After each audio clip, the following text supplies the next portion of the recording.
Brasiliense foragida, condenada a 13 anos de prisão, é detida em New Jersey. Na Carolina do Sul, brasileiro é condenado por tráfico ilegal de armas. Juízes de imigração ganham poder para rejeitar pedidos de asilo sem audiência judicial. Brasileiros se destacam como parte de criadores dos melhores simuladores de voos do mundo. E tem entrevista exclusiva com a ministra brasileira de Igualdade Racial, Aniele Franco, que cumpre a agenda nos Estados Unidos.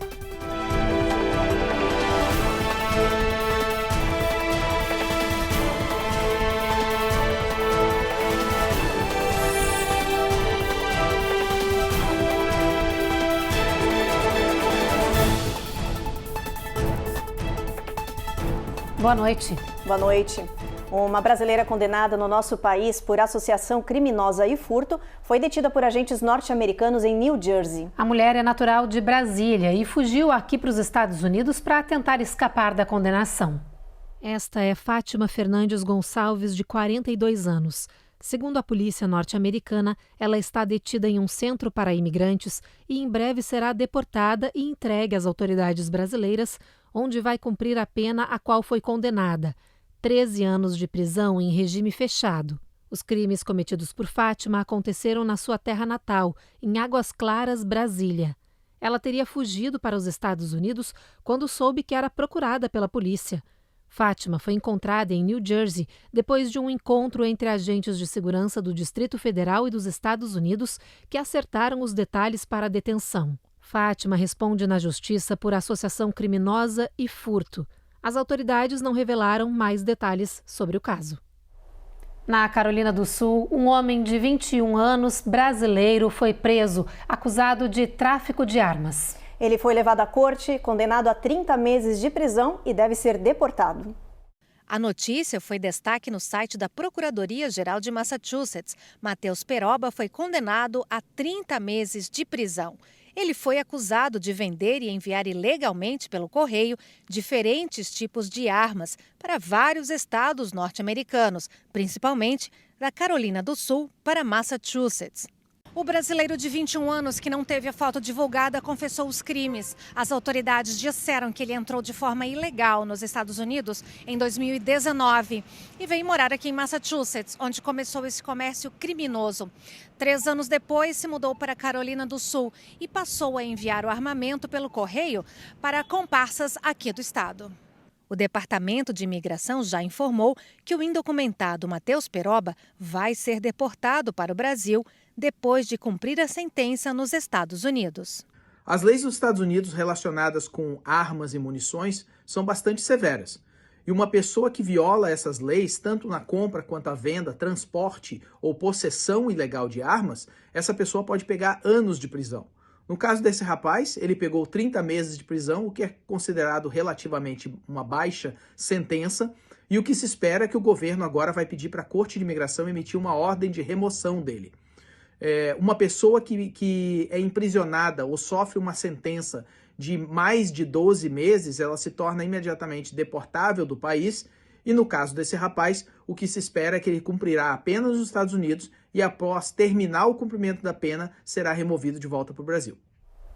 O governo norte-americano deu sinal verde para juízes revisarem e rejeitarem casos de asilo nos Estados Unidos. Com a nova regra, os magistrados vão poder encerrar as petições de imigrantes sem passar por uma audiência judicial. Isso vai afetar mais de 4 milhões de imigrantes que estão dentro do território norte-americano e que estão esperando pelo julgamento do processo de asilo. A partir de agora, caso não atendam a 5 motivos essenciais para esses processos, eles serão recusados imediatamente e os imigrantes expulsos do país. Os 5 motivos são perseguição com base em raça, religião, opinião política, nacionalidade ou pertencimento a determinado grupo social. A nova decisão repete a mesma determinação adotada no primeiro governo Trump, quando foram estabelecidas cotas e regras aos tribunais de imigração para acelerar os processos de deportação.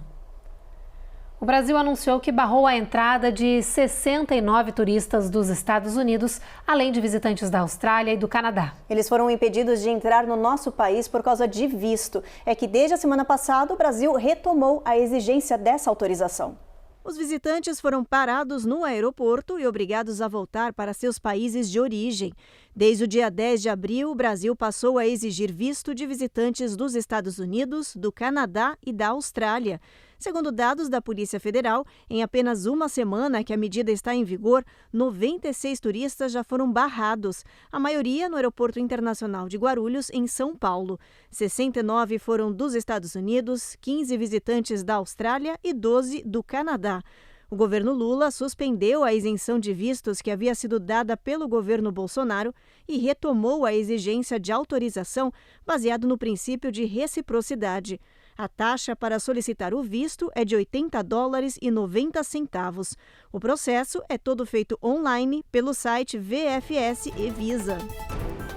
A seguir, Trump ameaça países da América Latina, como o Brasil, em meio à guerra tarifária. E na economia, novas falas do presidente do Banco Central fazem bolsas despencarem e Donald Trump reage.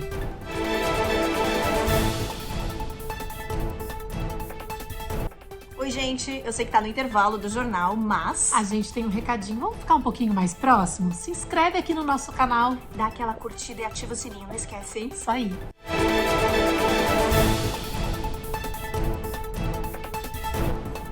O presidente Donald Trump disse que está chegando o momento em que a América Latina vai ter que escolher se quer os Estados Unidos ou a China como parceiro comercial. Hoje, Celso Amorim, o assessor internacional da presidência do Brasil, disse em uma entrevista que a China está oferecendo mais oportunidades e menos riscos ao nosso país do que os Estados Unidos. Celso Amorim fez essa afirmação em uma entrevista ao jornal O Globo.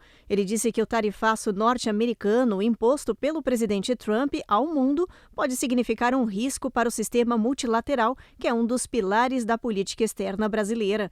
Ele lembrou que esse cenário, na década de 30, aprofundou a Grande Depressão dos Estados Unidos e foi um prelúdio da Segunda Guerra Mundial. Amorim defendeu que o Brasil tem que manter relações boas com os dois países, mas confirmou que a China está oferecendo oportunidades melhores ao nosso país, com mais disponibilidade de recursos para investimentos sem riscos. E concluiu dizendo que a América Latina precisava definir rápido um posicionamento. Em entrevista à rede Fox News, o presidente Donald Trump destacou a mesma coisa. Disse que está chegando a hora em que a América Latina vai precisar escolher entre os Estados Unidos e a China na hora de fazer acordos comerciais e parcerias. Well, maybe in a certain way. I saw what Panama did, what others are doing and maybe thinking about doing. Maybe they should do that, yeah. Dias atrás, o secretário de Defesa de Trump, Pete Hegseth, se referiu à América Latina como o quintal dos Estados Unidos e disse que o governo norte-americano tinha interesse em recuperar as relações com os vizinhos da região central e sul e afastá-los da China. O presidente do Federal Reserve, Jerome Powell, discursou em um evento econômico de Chicago e fez seu alerta mais severo até agora sobre as potenciais consequências das tarifas do presidente Trump. Powell disse que os efeitos do tarifaço permanecem altamente incertos, mas que em um curto prazo a expectativa é de inflação mais alta, aumento do desemprego e crescimento mais lento da economia. Há dias, os investidores vêm sentindo os efeitos das tarifas e agora, novamente, Wall Street reagiu às palavras de Powell, fazendo as ações desabarem. Trump reagiu, criticou duramente Powell, se disse frustrado pelo Fed não ter cortado agressivamente as taxas de juros e pediu que ele renuncie ao cargo. Agora a gente fala do Oriente Médio porque as tropas de Jerusalém transformaram 30% da faixa de Gaza em uma zona de segurança sob controle de Israel. Essa medida foi anunciada logo depois que o governo ordenou bombardeios incessantes na faixa de Gaza. Matias Brotero tem as últimas informações do conflito. Nas últimas 48 horas, mais de 110 alvos terroristas foram atingidos pela aeronáutica na faixa de Gaza, de acordo com as forças israelenses. 30% do território foi transformado em uma zona de segurança, segundo o Exército. A Defesa Civil de Gaza, controlada pelo Hamas, diz que bombardeios no sul do território mataram 16 pessoas. O bloqueio de ajuda humanitária e as operações do Exército de Israel em Gaza levam o Hamas a uma crise financeira. Segundo o jornal americano The Wall Street Journal, houve redução e até cortes nos salários de líderes do grupo terrorista. O Hamas é financiado pelo Irã. O país tem sido alvo de discussões sobre o desenvolvimento de seu programa nuclear. Segundo o jornal The New York Times, o presidente dos Estados Unidos foi contra um plano de Israel para atacar instalações nucleares do Irã em maio. Donald Trump aposta num acordo com o Teherã para evitar que os iranianos produzam bombas atômicas. O gabinete do primeiro-ministro israelense diz que o Irã não tem arsenal nuclear graças a operações de Benjamin Netanyahu contra o programa iraniano. De Tel Aviv, Matias Brotero para o Américas no Ar. Nesta tarde, um atirador invadiu a Universidade Estadual da Flórida, em Tallahassee, fazendo disparos com uma arma de fogo. Até o momento, as autoridades confirmaram 2 pessoas mortas e 6 que estão internadas em hospitais da região, todas em estado grave. Segundo as informações divulgadas, até agora, o suspeito começou os disparos perto do centro estudantil. A polícia respondeu rápido ao chamado e conseguiu prender o atirador. Com ele, os agentes encontraram uma arma de fogo de pequeno porte, além de uma espingarda que foi deixada no local onde as vítimas foram atingidas. A universidade disse que colabora 100% com a polícia e anunciou o cancelamento das aulas até a semana que vem. O atirador é um jovem de 20 anos, filho de uma policial do condado de Leon. Ele usou a arma da mãe para fazer o ataque. Ela trabalha na polícia da região há 18 anos e não tem qualquer envolvimento com esse caso. O governador do estado e o presidente Donald Trump se pronunciaram condenando o ataque e se solidarizando com as vítimas e seus familiares. O caso está sendo investigado pelo FBI. No próximo bloco tem entrevista exclusiva com a ministra da Igualdade Racial do Brasil, Aniele Franco. E a Universidade de Harvard pode perder o direito de matricular estudantes estrangeiros como os brasileiros.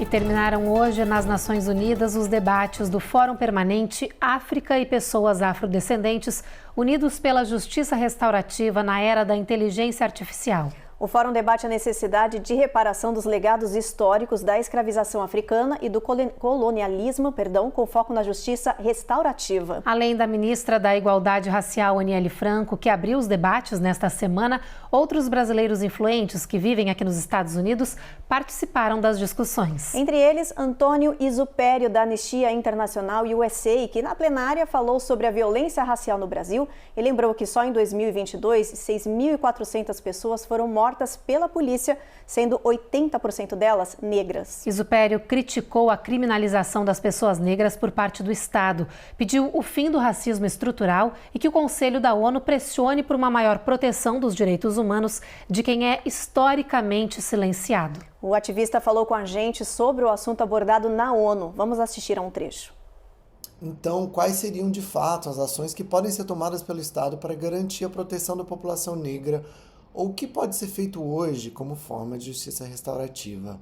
Políticas públicas estruturais com enfoque racial, como a reformulação do modelo de segurança pública, que ainda é colonial hoje, a implementação de políticas de ação afirmativa em todas as esferas, a destinação de investimentos prioritários em saúde e educação, habitação para territórios periféricos, indígenas, quilombolas e ribeirinhos e o reconhecimento legal e indenizatório de danos históricos, como já apontado pelas grandes organizações como a ONU e a Comissão Interamericana de Direitos Humanos e que vem cada vez mais ganhando força global. Depois de participar do Fórum de Afrodescendentes da ONU, a ministra da Igualdade Racial, Aniele Franco, foi convidada a fazer uma palestra em uma importante universidade de Nova York, com apoio do Consulado-Geral do Brasil. Ela falou sobre a importância do esporte como uma ferramenta de transformação social. A repórter Carolina Camargo acompanhou o evento e falou com exclusividade com a ministra. A palestra na New York University, uma das mais prestigiadas instituições educacionais do país, reuniu alunos, professores e interessados no tema.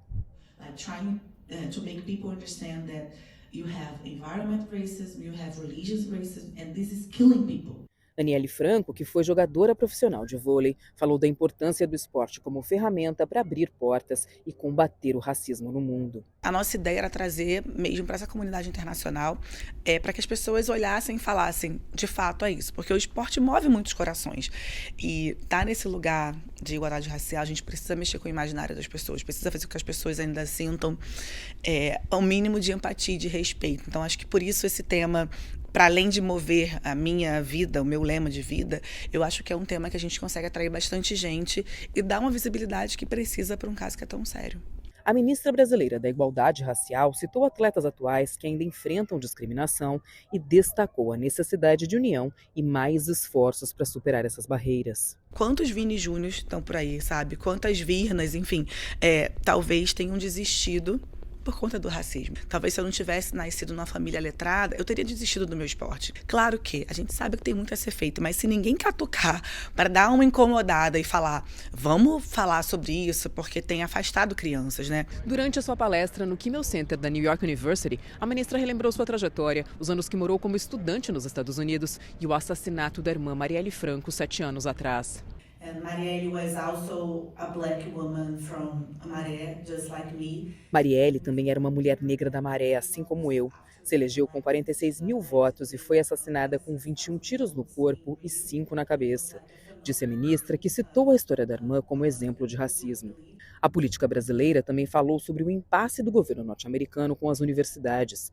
Lembrou que essas instituições desempenham um papel essencial para os estudantes imigrantes desenvolverem suas habilidades esportivas, acessarem educação de qualidade e enfrentarem desafios como discriminação. Para mim é uma tristeza, porque eu sou fruto disso, né? Eu sou fruto dessas ações afirmativas com bolsas, mas também do esporte. E eu me lembro que sair da Maré e ter chegado nos Estados Unidos foi aquele choque cultural, sabe? Poxa, que atleta, que estudante, que adolescente que não gostaria de passar por isso, né? Eu sinto muito, assim, e eu espero que a gente consiga reverter isso de alguma forma, porque educação e esporte, para mim, são ferramentas que salvam vidas, que abrem portas, que impulsionam, que fazem com que o nosso futuro seja diferente. E a guerra entre a administração Trump e a Universidade de Harvard ganhou mais um capítulo. A Casa Branca fez uma nova exigência com foco nos estudantes internacionais da instituição, incluindo muitos brasileiros. A secretária de Segurança Interna, Kristi Noem, ameaçou tirar de Harvard a autorização de matrícula de alunos internacionais caso a instituição não entregue ao governo registros dos alunos estrangeiros e o que chamou de suas atividades ilegais e violentas. A administração Trump disse estar em busca de documentação que comprove qualquer ação tomada por um estudante que vá contra as políticas da atual gestão, incluindo participação em protestos e debates progressistas. Caso a universidade não entregue os dados dos alunos até 30 de abril, o governo disse que vai tirar dela a certificação do Programa de Estudantes e Visitantes de Intercâmbio. Hoje, Harvard tem 6.793 alunos imigrantes, cerca de 27% dos matriculados na escola. Muitos deles são brasileiros. Harvard University has tens of thousands of students and faculty, and the president does not have totalitarian control over everything that every one of them says. Professores e funcionários da universidade, como Steven Pinker, da Escola de Psicologia, pedem que a instituição não ceda ao governo. Segundo ele, nenhum presidente pode controlar o que uma pessoa pensa ou diz. O conflito entre Trump e Harvard começou quando o presidente exigiu o fim de políticas de inclusão e uma auditoria sobre estudantes e funcionários. A escola se recusou e a Casa Branca congelou mais de $2 bilhões em auxílios e contratos. No próximo bloco, Havaí quer aprovar taxa de administração ambiental aos turistas. E brasileiros se destacam como parte de criadores dos melhores simuladores de voos do mundo.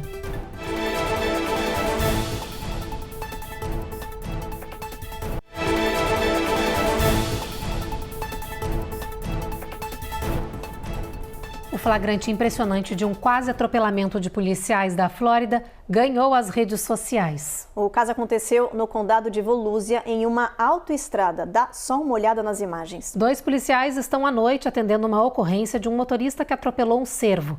Todos estão no acostamento e, de repente, um deles vê o inesperado e corre. É quando um carro desgovernado atinge a viatura, roda na pista e bate em outros veículos. Veja novamente a cena. Por segundos, os agentes não são esmagados pelo carro em alta velocidade. Por sorte, ninguém se feriu. O xerife do condado disparou um alerta para que os motoristas estejam atentos a luzes de emergência e atendimentos no acostamento e que reduzam a velocidade para evitar tragédias.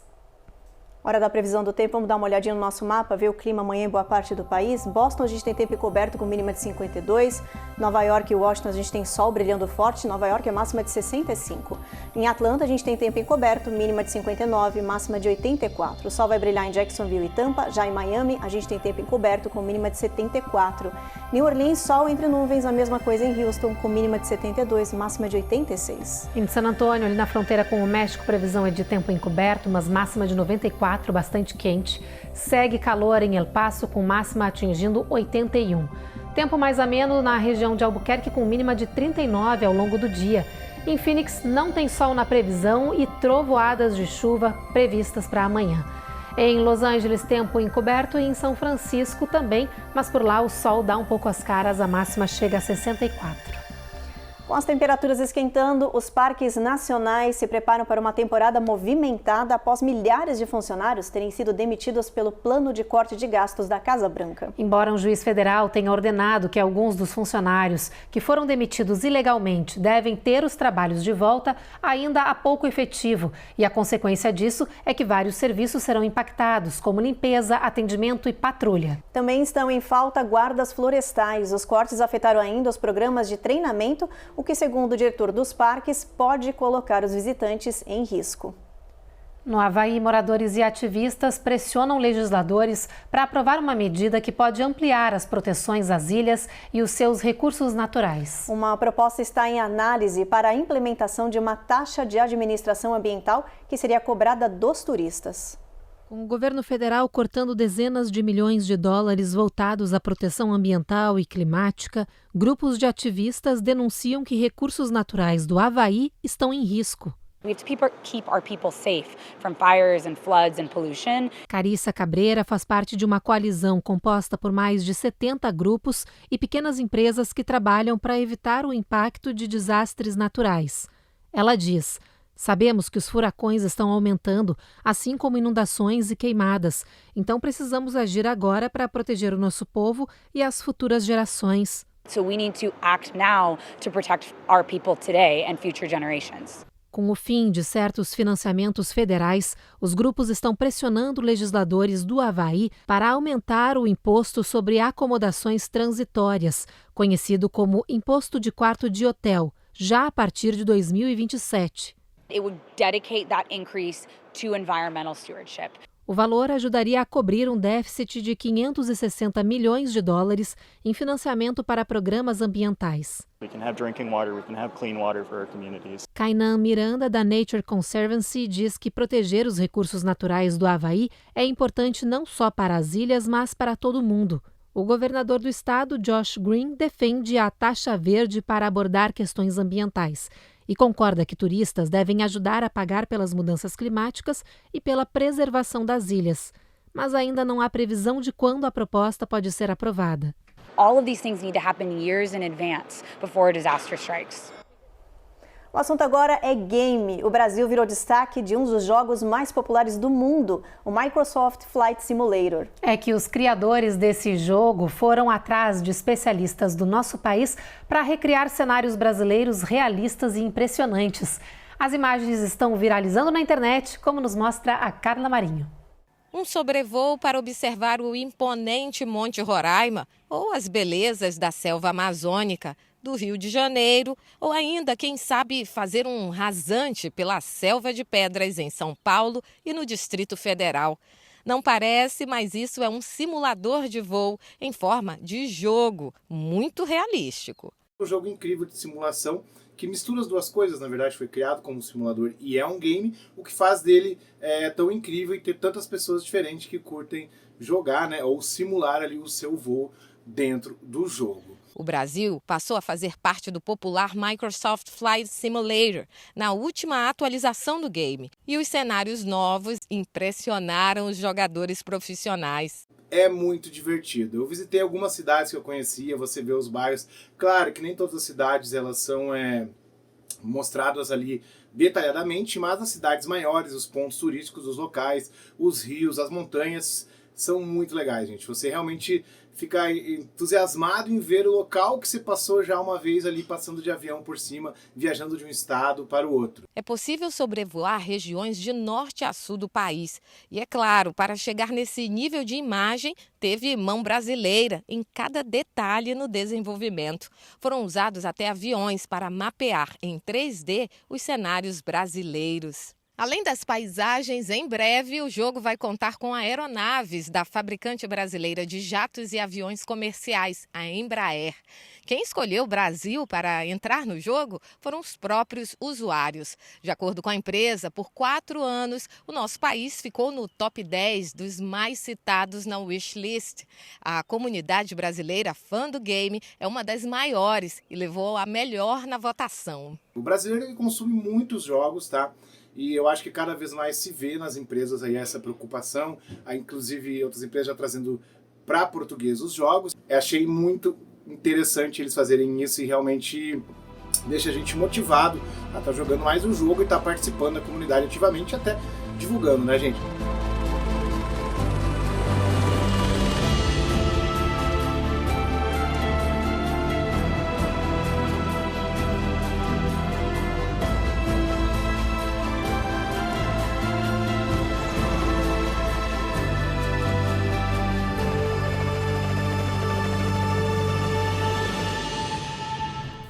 E o Jornal Américas no Ar termina agora.